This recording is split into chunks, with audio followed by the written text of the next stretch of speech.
him and I were singing, and I remember his dad making a joke at one point. He said, "Oh, you two are gay, aren't you?"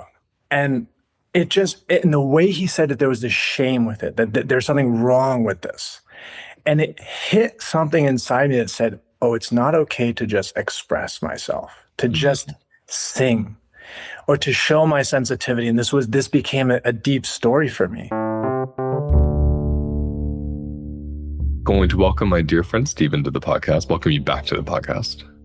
Thanks for coming. Thanks for having me again. We're getting ready to do our next 6-month Embodied Masculinity program that starts in January 2026, in case people are listening to this way later. And the piece that we were going to work with is around, first of all, the tendency for humans to hold things alone, but particularly how men retreat into themselves and isolate. And hopefully with our own lived experiences and some things we'll share here, how to apply somatics to kind of come out to interrupt that pattern of isolating and tucking away that it really plagues so many people, and in particular men. But before we do it, I had Zach on recently, and I wanted to open with this piece about you, because I was speaking in that episode about how Zach was a big contributor to uncoupling my own fears around, in particular, straight men. And I was thinking this morning, visually, Zach is someone that gets clocked as bisexual a lot because the way he dresses, he paints his nails, like he's really in his feminine and like an expressive way. You get clocked as straight up dad, like you are like brother, dad, straight man. There's never a question. And I say that because you were my next big step in uncoupling, because my greatest fear were straight men. And Zach was like, easy for me to kind of go, okay, this is a different kind of straight man. You visually were like the archetype in my mind of some of the boys I grew up with that were very intimidating. You're very tall, you're very masculine, you're very secure in yourself. And you were such an important role in my life of removing that fear attached to men are going to hurt me. So I wanted to open up just with some gratitude and just to kind of say it out loud, that your soft, beautiful heart and your ability to literally hold me and like walk arm in arm with me in public and be so kind and so open and deep, yet so extremely masculine at the same time, has been so healing for me. So I just wanted to thank you for that. And really letting that into my heart and feel the softness and the beautiful, just the brotherhood and the warmth and the love that's here. It's touched my heart so much. And it really touches me how we kind of have these constellations, these family constellations, these friendship constellations of these deep pains that we carry, and people that look like that person that was a bully, and how that sits inside. It's kind of really relevant to the topic we're going into today. To be able to see another man and say, I'm afraid of you, but actually it feels okay. You're proving my nervous system wrong, because here we are holding each other. Here we are sitting in a hot tub. Here we are painting our nails, or just being cuddly with each other, or holding each other in ways that totally disproves that, and that shows our nervous system something different. And that is such a two-way healing as well. I remember the depth of holding that I felt with you as well, and my own projections around what it means to connect to a man and to soften into that. So thanks for that acknowledgement. And I love to start like this. Like, really, I'm in my heart with you now, and that's where I want to be. That's how I want to show up for this conversation and this work that we do. I'm being transported back to a couple of years ago where somatically this was felt. Remember, we were in the parking lot at our walking trail and we were hugging each other, and we let the hug go on. Like, no, let's just sit in this hug. And then suddenly we both had this moment of softening. And I was like, oh, there's the butter. And you were like, there's the butter. And that taught me a lot, because I notice often men in particular, when I go to hug men, we rigidly hug each other. Yeah. And this thing of that rigidity still being there, but then, oh my gosh, we soften into each other. So glorious for me. And so that's one little kind of micro example of what I've gotten from you. Absolutely. I remember that moment so particularly as well, and the butter, the meltiness, and also what it feels like to get the hug that's kind of coming in rigidly and that little pat on the back, kind of like, yeah, hey, bro, here I am. And how much sadness I've carried around that, how something shifted during puberty around Hmm. it was okay to touch other boys in ways where we tickle each other and play. And then all of a sudden it wasn't okay anymore. It was seen as, oh, now you're too feminine, or that's homosexual and that's bad. And these kinds of internalized stories that started coming up that again goes to this point that can be held inside and alone and never talked about for so long, and then shows up through the body in this rigidity. One of my favorite things is to just hug a man and just stay there and take a deep breath.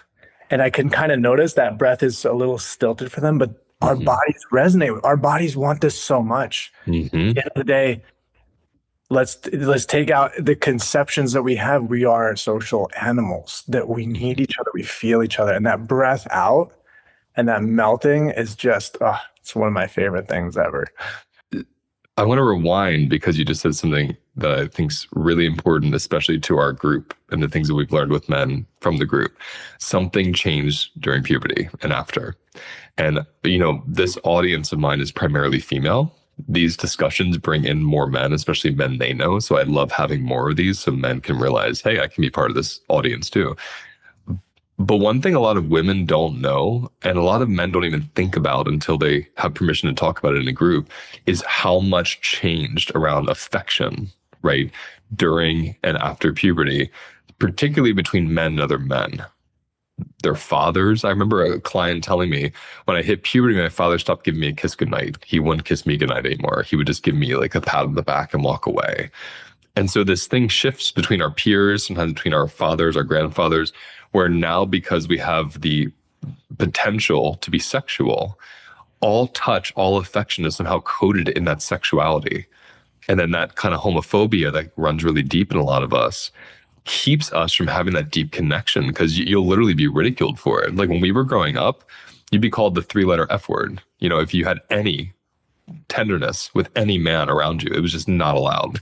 So I wonder if we could stretch that out as we move into this greater topic of how that even contributes into isolating, especially isolating around your fellow brother or man when you're holding something.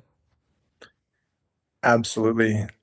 When you were just saying that, a story came to my mind of when me and a good friend of mine, we were singing together at my friend's house. And we were just feeling so free. I used to do these Grease Lightning shows at my Ah, we would do dancing and singing and all these things. And yeah. him and I were singing, and I remember his dad making a joke at one point. He said, "Oh, you two are gay, aren't you?" And in the way he said it, there was this shame with it, that there's something wrong with this. And it hit something inside me that said, oh, it's not okay to just express myself, to just Mhm. sing or to show my sensitivity. And this became a deep story for me. How That old were you? I didn't under this. I was probably 11, something like that, maybe Okay. 12. It was right on the Yeah. cusp of puberty. And so this kind of relates to this whole larger topic of what happens in that shift during puberty, for example. And to me, look, I think this experience of having something inside that is not shared with anyone, that I feel alone with, that any of us feel alone with, is one of the most painful human experiences, regardless of which gender you are.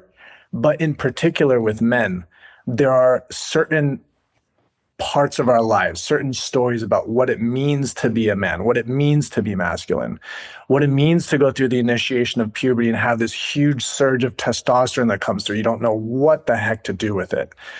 What it means to go to porn as a way to find a sense of connection, safety, control, and then have that create deep ruptures in the relationship. Those things tend to be in this experience that we call being a man.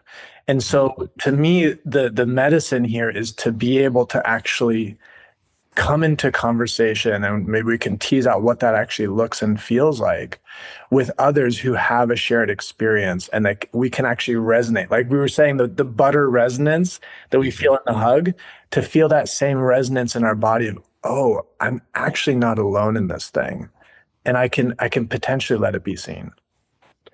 Yeah, I want to zoom in on this because it's so important. I really want people to hear this because the 11, 12, that age, I know I can almost imagine every man that listens to this knows what we're talking about. Because there is this moment where you're still being your childlike self. You're singing, you're dancing, you're hugging, whatever it is that you would just do as a human. It's not even coded with sex or gender yet. It's just human, right? Human need, human expression. With little girls, if you have 11, 12-year-old girls like arm in arm singing and dancing, no one's going to call them gay. That is very unusual. I have yet to hear it. But you have little boys, 11, 12 years old, doing that with each other. Yes, I had the same experience. Mine was the Spice Girls. mine was even more gay than yours. At least you had John Travolta, which we can, that's up for discussion. But, mine was the Spice Girls. And I remember dancing to the Spice Girls, and I had Spice Girl dolls that I loved. I had wrestling dolls too, but I just loved dolls. And I was playing with them. And my dad's friend walked in. I was 11, and he goes, "Ooh, are you gay?" I want people to really understand, especially in the 90s, when someone called you gay, it was the worst thing a man could be called. It didn't get any worse than that when you were a boy, because this was not, there was no pride on a national level. There was no queer on a national level. Like none of this was rewarded or accepted or really celebrated, except for in super fringe groups that you couldn't really find easily. So if someone called you gay, it was like a massive shutdown happened, at least for me in my body. Like I did everything to hide those parts that could possibly be called gay. And what you're getting at, I think, correct me if I'm wrong, when little things like that, that's one example that we both went through. That's just one. When you have that messaging coming from people in your life, from television, from shows you watch, from kids at school, you start to repress the parts of you that are tender. As a man in particular, you start to repress the parts that express. You repress any feminine tendencies you have. All that starts to get repressed because you're desperately trying to hide these parts that will be seen as gay, shamed, beat up, bullied, even worse for some of us. So it creates throughout our development, just like you're saying, this chain reaction of, okay, I repress this part. I dissociate from it. So it's not even like I tend to it when I come home from school. I just pretend it doesn't exist. I go to porn, I eat, I overcompete. There's all these ways men will overcompensate to not feel all that stuff they're holding. And then you get to adulthood and there's no sense of self. There's no sense of tracking or expressing or being with emotions. It's why we as men it takes us what, 4 years to get 80 men in a group, where in a month I can usually get 500 people in a group. So I'm saying all this because it's still, even in 2025, it's very fringe for men to do somatic work together. It's less fringe. It's still difficult, but it's less fringe for men to go camping and go on a hike and go hunting together, which is really important too. But that somatic going into the feminine inside and feeling those things together, that's very, very new. We're kind of on the edge of it in this group that we have. But can you speak to the audience, especially, again, knowing it's predominantly female, but men will be coming in to hear it? Just explain a little bit about what happens for you, not even as a facilitator yet, but as an individual, when you went from a decade or longer of repressing these parts and isolating, and then actually being with men, not women, but doing it with men where you can start expressing and feeling vulnerable. Like, tell us about that shift for you, and then we'll get into facilitation around it. Absolutely. So I'll draw out the piece around my own sensitivity. And essentially what happened was I got the message that my sensitivity was essentially weakness and needed to be hidden. I even was told one time by my dad, put on some sunglasses because everyone can see what you're feeling. Ooh, And somehow ooh. and that's dangerous, right? So this was the story. And so I put that sensitivity gets pushed down, like you're saying, that kind of repression that happens. And so there's a fragmentation of self and then all these coping mechanisms, which for me turned into becoming a people pleaser. So chronically overstepping my own boundaries in order to not create the kind of conflicts that would evoke that sensitivity. And so, like you were saying, there's so many things that come on top, like layered on top of this suppressed piece, right? And over the years, as it happens, it's almost like becomes a forgotten part, but it's still there. And that's where the isolation comes from. From my experience, it's not only isolation that starts happening relationally with others, but isolation within, obviously. That's right there. And it can start coming out sideways because this part wants to be seen. And without sitting with other men and actually having that relational repair, I think it can kind of come out sideways and putting a lot of that emotional work in on the women in our lives. And especially for men who are partnered with women in the partnership. And it starts becoming this like, we're lovers, the therapist, and it's all of these pieces. And it's like, actually, as men, this is a part that is so important for us to step into. And that's what happened in my life when I found men's work, where I was in a group of men and I was able to just cry and be held, literally shaking. And these men are holding me up in their tender arms and stroking my hair and saying, "We love you so much. You belong just as you are." And that was, and probably 7 years ago at this point, that really opened my body to recognizing this holding from other men is possible in a way that I never received before, in a way that steps in and can refather. And then I was able to kind of open those parts of me and let them out. And then all of a sudden, right, there's that beautiful gold that shines because that sensitive part of me is also one of the most incredible parts of me. Mm-hmm. Mm-hmm. Mm. Gosh, so much there. So I'm seeing this image of you crying, being held, stroking your hair, and I'm hearing the sunglasses came off, like way off. Yeah. The whole thing you learned from your father and the men around you.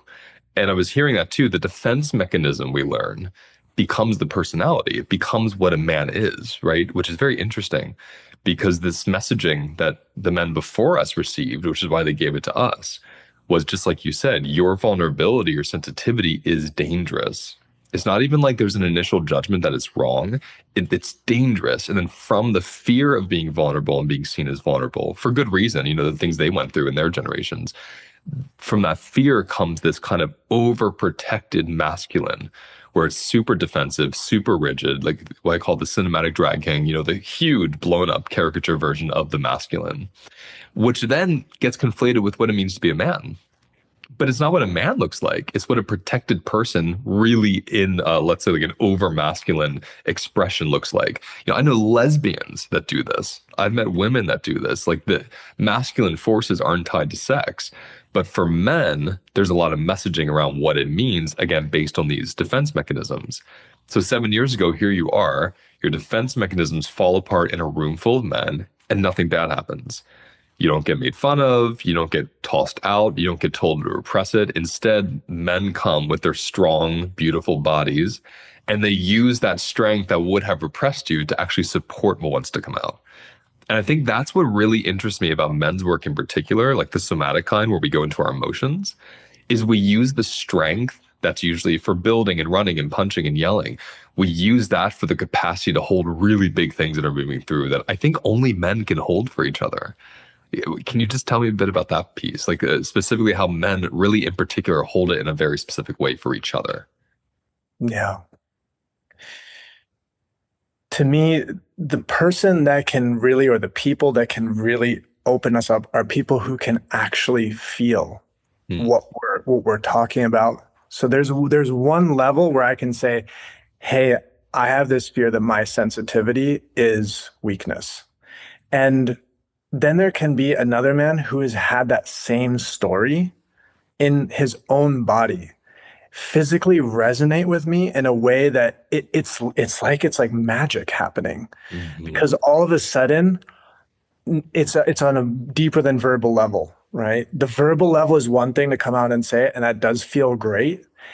When then I can feel Hmm. hands holding me that says, "I've been here. I've been through this puberty of becoming a man, and I've felt the deep pain of isolation. I can feel in my body right now. It's like a wave coming through my body." And yeah, this is what it's about. This is the kind of holding that we can do when we tenderly are in the space together because we've been on the journey together and our bodies recognize it. Mm.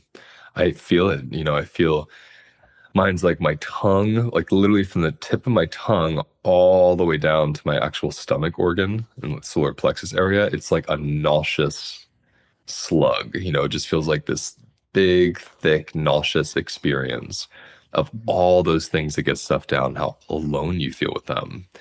And I think for me, I found comfort in the feminine. I never walked into a room full of 100 women and thought, oh no, I don't belong here. I didn't have that. Zach talked about this in his last episode too, that we didn't go into healing spaces thinking, I wish there were more men. I didn't actually want men in healing spaces. I felt more comfortable with women.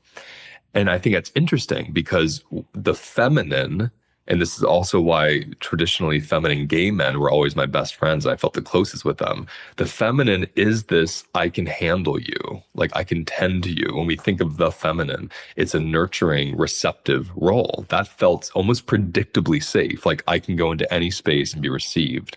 I never felt that with men until very recently. So I expected to go into a room with men and be rejected, be competed with, be judged, made fun of, shut down, all these things. So I'm just feeling that because I can feel when, especially we're in our groups with men teaching this, when they first come on the screen, especially those first 2 years, my overcoupling turns right on. I'm like, fuck, I have 40 dudes looking at me. They all hate me. I probably look like a sissy, all these things that come up from childhood. And then when they start sharing and they start telling us everything they're holding that they never say out loud to anybody and never said it before.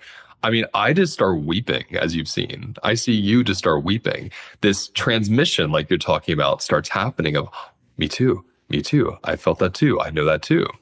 And then the whole construct of man is gone. And there's just this kind of beautiful human experience, right? And then from there, it's like what emerges without the construct of man. Yeah. I remember a few times when participants would come on screen and say, I'm terrified to be in this group of men. And they're naming that so many of us hold. You'd said that I'm kind of the projection in a way of like this masculine man who's that like sports guy or whatever it is. I have the same thing. I was friends with mostly women growing up, mostly girls. I also felt more comfortable, more held in being able to be sensitive with them. And so this was a paradigm shift for me as well. And to see men year after year, this is, I think, a common theme to say, this is scary. This is really scary to be here with you all. I don't know if I can trust this space. Just to name that is huge. And then again, to be grounded in the somatic practice that you offer in the groups, right? We go into things like pendulation, titration, to start actually deconstructing and integrating what's actually happening on a felt sense here. Okay, what is it? What do I think is going to happen? Do I think I'm going to get bullied, rejected? How does that feel? Where's that coming up I feel in my solar plexus? Kind of this like, ooh, this knot. Okay, that's another level of reveal. And then again, that resonance that happens, and you can see a lot, Luis, you start tearing up a little bit and see another guy kind of relax into his seat a little bit like, oh, okay, I'm not the only one who's feeling that. Another person holds a pillow, and then we are all in that experience together. And to me, that's when we talk about something like the patriarchy, I get in my head, what does that even mean? This I can connect to. This is the deconstruction of this suppressed feelings and identities and parts of ourselves that if they go unresolved, essentially, they create these personalities that we have. And when those personalities come together and create structures of power, that creates on a global, on a community scale, these structures of oppression because they're essentially repressed parts of ourselves coming out in these coping mechanisms that really don't serve connection. Listen, do you hear something?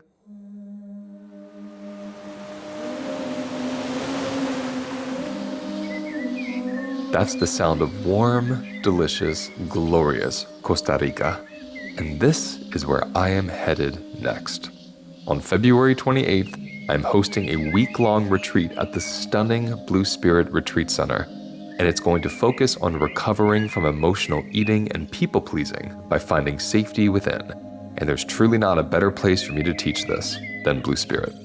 Blue Spirit has created a literal sanctuary for wildlife, native plants, and people who are lucky enough to retreat there. Picture a vibrant jungle canopy atop a hill with a saltwater infinity pool, yoga classes, next-level local cuisine, and beautiful views of the land and sea. Not to mention the very special, magical experience of wading in the saltwater pool while a crew of little baby monkeys rest on the branches above you.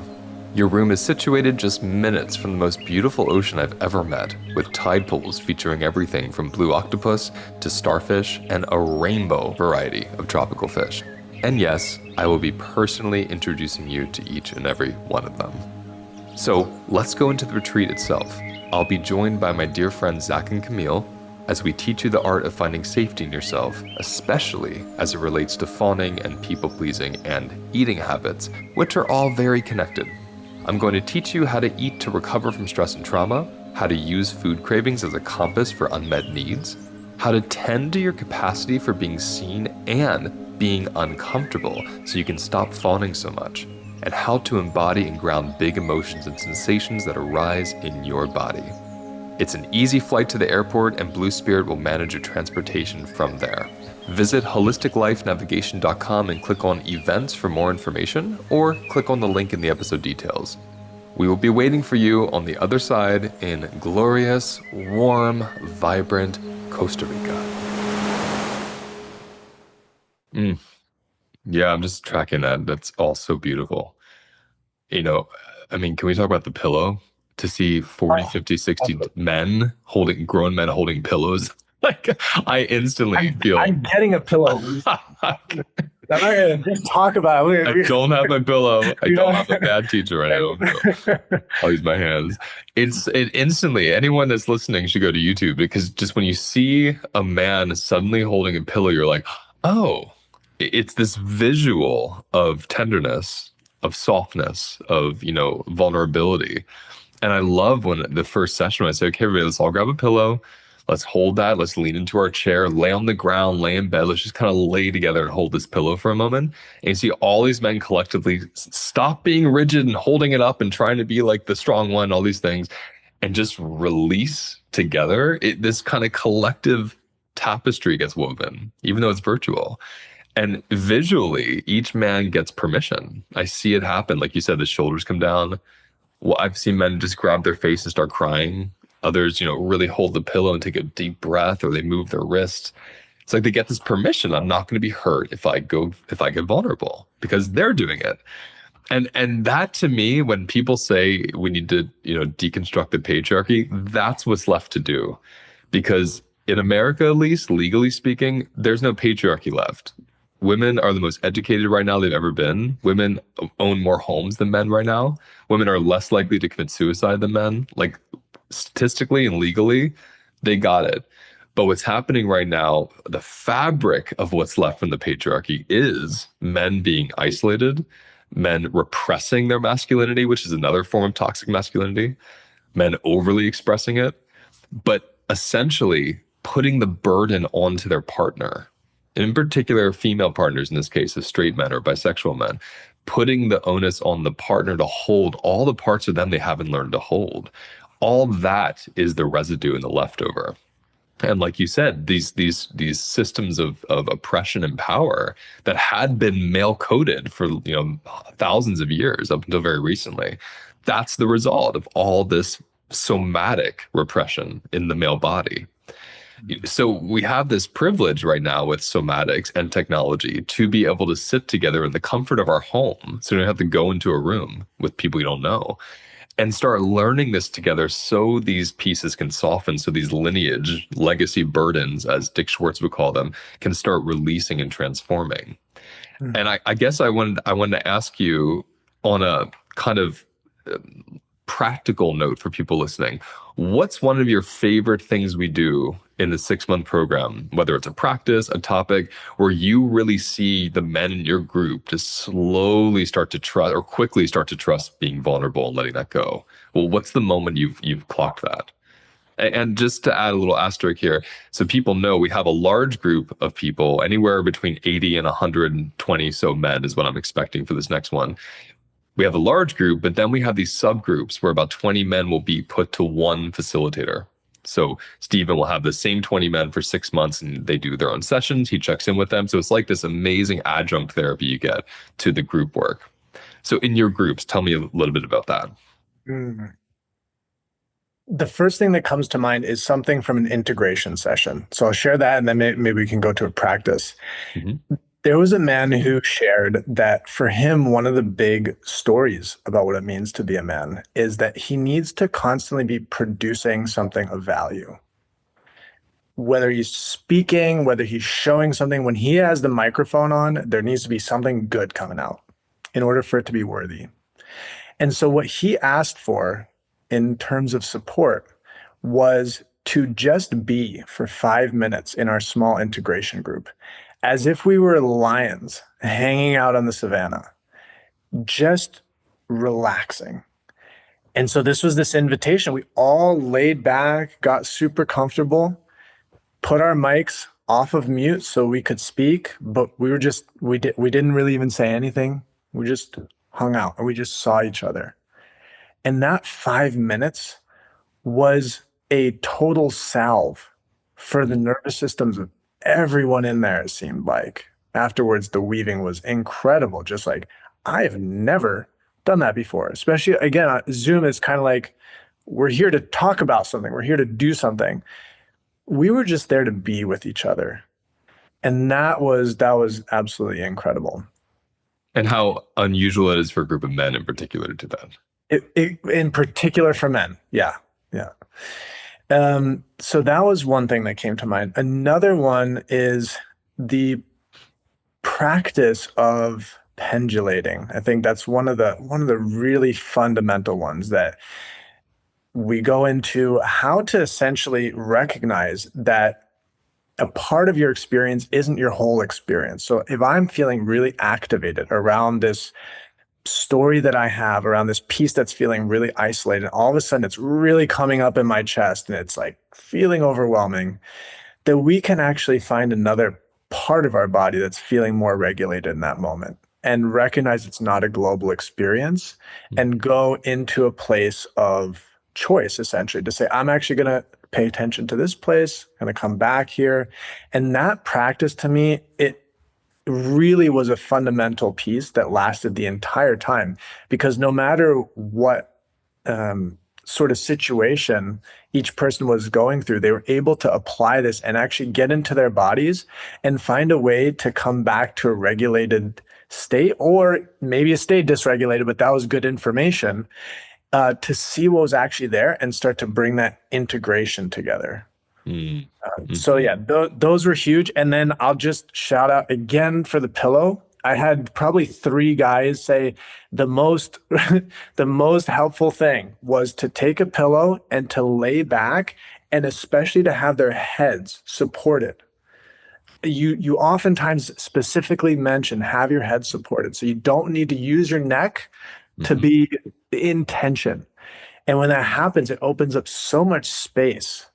And to just be there in the softness. And again, the softness of the pillow, to me, this invites those younger parts, the inner child, to say, hey, it's okay here. I got you. I got you. I'm right here with you. And to be able to become comfortable with that. It seems simple. We could say, hey, that's easy. I just lay back on a chair and hold a pillow. That's easy. The thing is, what sometimes is common knowledge that would be something that would be helpful is not commonly practiced, right? And so actually doing it together and actually feeling it together and what the experience can be like, I think can be quite powerful. So I think I should do maybe 2-3 minutes of walking the audience through this, because I would love for them to actually experience with us. But I want to preface it by saying this is what makes our group so unique, is somatic practices in general are feminine practices. It's an invocation of the feminine because you're going within. And I want to make this really clear because people hear feminine, they hear female, they hear masculine, they hear male. That's not actually what we're working with. We're working with men who have had biological conditioning and social conditioning. That's true.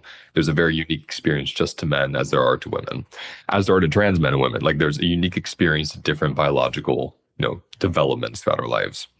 But when we're talking about masculine and feminine, it's a simple distinction of force, of movement. Masculine force goes outward, feminine force goes inward. It's that simple. We've conflated feminine into being like sissy or women or gay. It's not that. Now, yes, some men can have more feminine energy than masculine energy. Absolutely. Everyone here has met one of those men. You meet women that have more masculine energy than feminine energy. You might even be some of those women listening. I'm saying all that so we can understand when men play with the energy, the feminine energy of going within, it completely reroutes the wiring of we're supposed to only be externalized, right? And so this moment of softening and settling and leaning and just being held by something that isn't your own physiology, that starts breaking the habit of I have to hold things myself. So I want everyone listening to try this with us because it doesn't matter what your sex is, you will feel something in your body from doing this. You want to find somewhere, wherever you are, where your head can be supported, whether it's a wall, whether it's laying on the ground, laying in a bed. If you're in your car, you can let your head be held by the seat, even while you're driving, because this isn't anything you have to close your eyes for or anything. I mean, ideally, you want to pull over if you really want to go deep, but I do it while I'm driving all the time.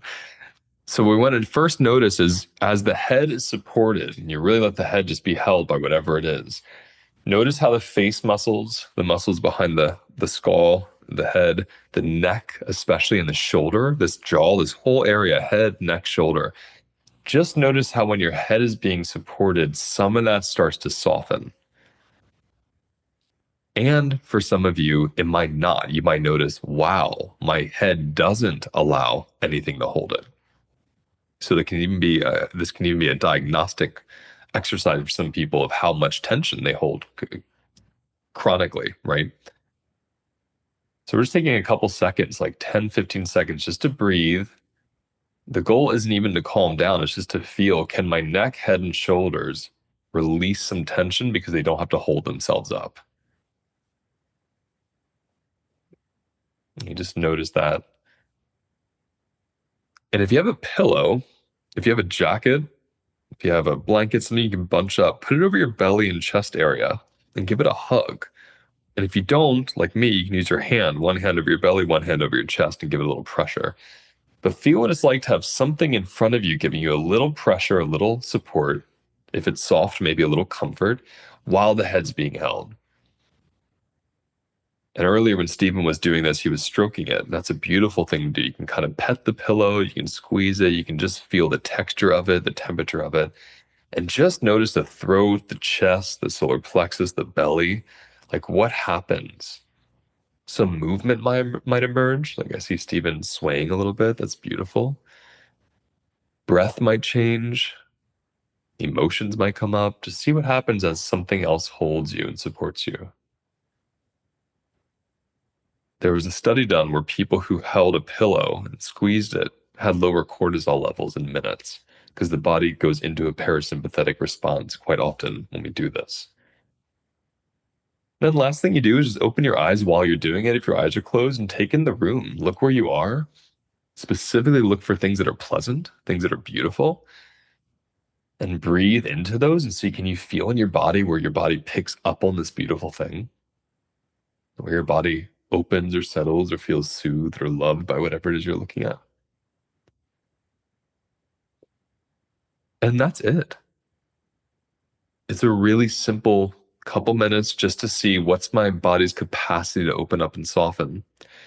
And when Stephen's talking about pendulation and titration, these specific somatic techniques, in addition to what we're just doing, that's the how to get there. So people that are with their body and they don't know how to be with it, and even the little practice we just did, they don't feel any relief, they don't feel more embodied, they're not more open.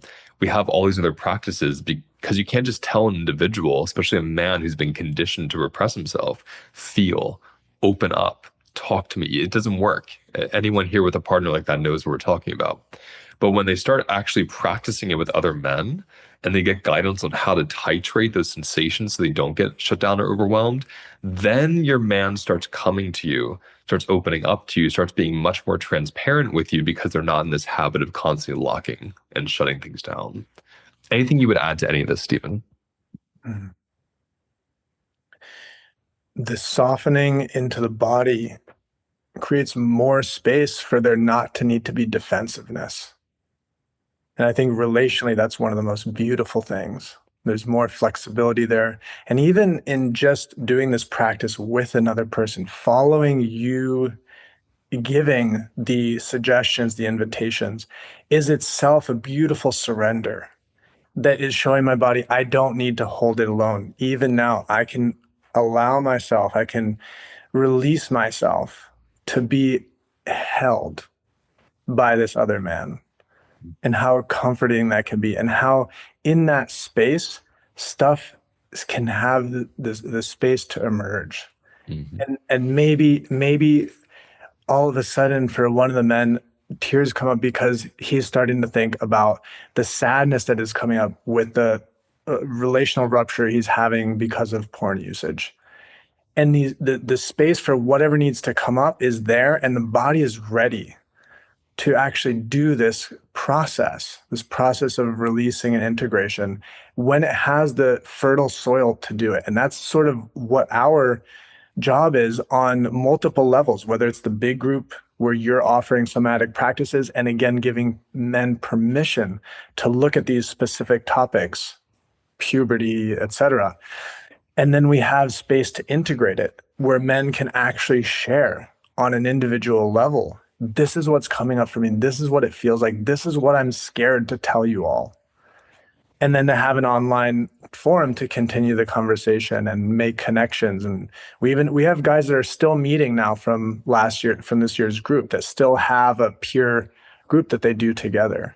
Mm. And to me, that's the sort of slow, that's the slow practice of it. This is not an overnight change. Mm-hmm. This is one little scoop at a time that's creating a little bit more space for that authentic whole self that's already there to emerge and relate to others and to self. And that's Naveed calls that the second puberty. You know, I think he was on recently as well because he's one of our co-facilitators with this program. He calls it the second puberty because the way Stephen just broke that down, if you listen to his words, we are literally redeveloping our bodies, our sexualities, our emotions. We're developing what wasn't developed through our actual puberty, through those 10 years of, 10 to 20, 11 to 21, 12 to 22, this decade where these bodies are transforming. And instead of expanding with them and using the maturity we get from sexual puberty to go deeper into our emotions, we usually get more repressed during those years. And then we go into our 20s, 30s with a lot of repression and confusion and isolation, coping mechanisms, you name it. So the second puberty, it's like a real growing up. It's like this new way of becoming mature with a group of men the way we needed to but didn't get to. So it's a reclamation as well of the masculinity, which I love. And oh my goodness, I mean, imagine if you're a man that has this repression and this isolation and porn dependency and whatever other kind of shutdown tactics and techniques, when you start coming out of that, everything you touch transforms, right? Like the way you work, the way you see yourself in the mirror, the way you exercise. Oh, we don't even have time to talk about sex. Like sex is a whole new creature when you are not showing up to someone else with a body filled with unexpressed emotions and numbness and dissociation, but you're in your body and there's space in your body and you show up sexually with a partner from that. It's like, ooh, girl. Can't even begin. Ooh, boy. Can't even begin. Yes. Right? Yes.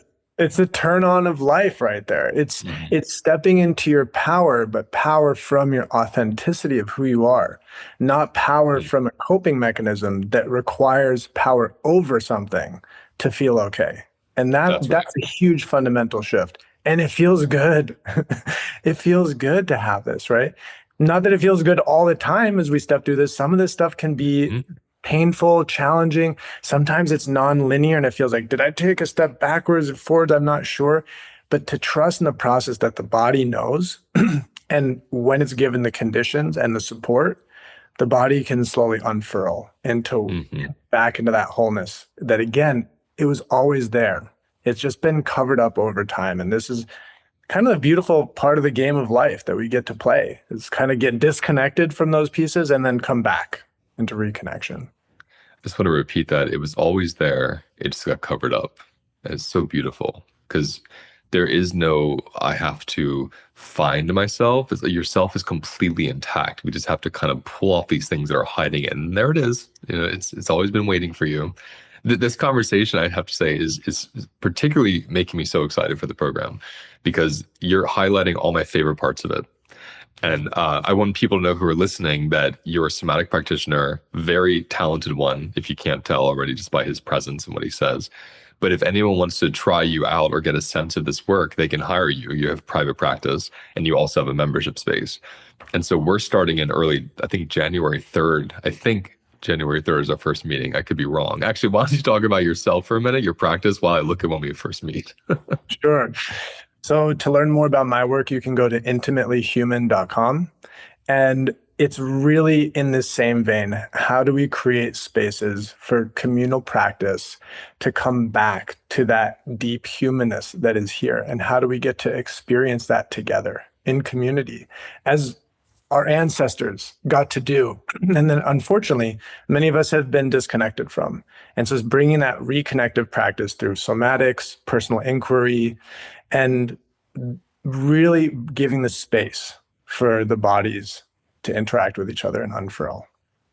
Yeah, and so my strong recommendation is if you are listening to this, if you are a man or you know a man that could really use this, let him listen to this episode and reach out to Stephen for a session. You know, hire him for a session. Do you do one-offs? I do one-on-ones, yeah, one-offs, yep. Oh, good. So hire him just for one session, just to feel what it's like. Because for some men, to go into a group of men is the scariest thing in the world. It was for me. I could have never just gone to a group of men. But I titrated. I started with one, and I started with a group of five, and then nine, and now I'm facilitating these larger groups.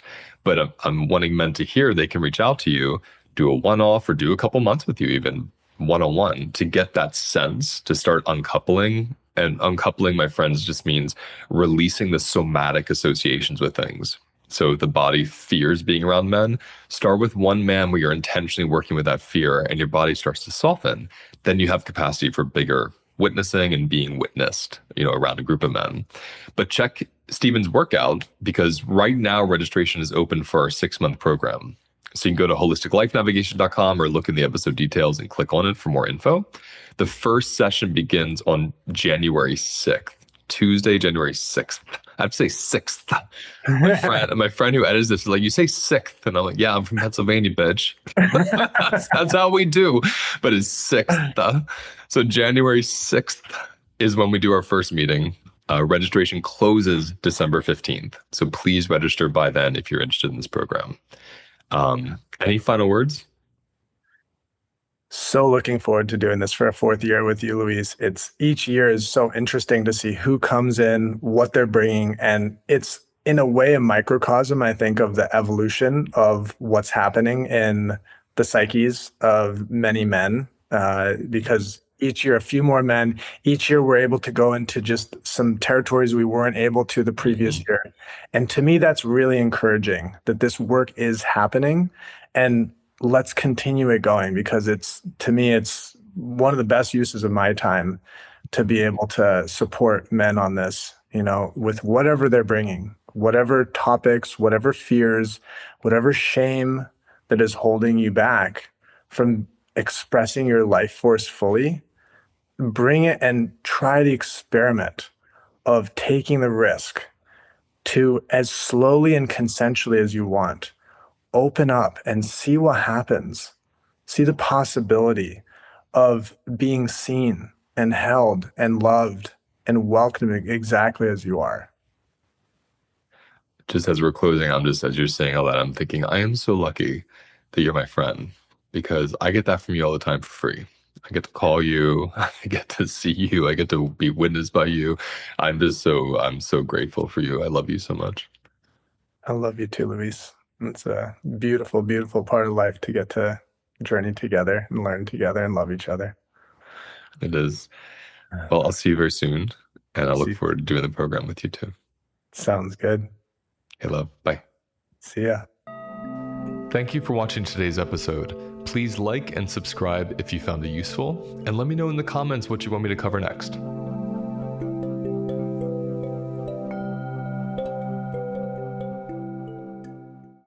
I have developed a 4-week self-paced course that takes 18 years of my personal and professional experience and puts it into one place where you can easily and quickly learn the foundations of recovering from stress and trauma.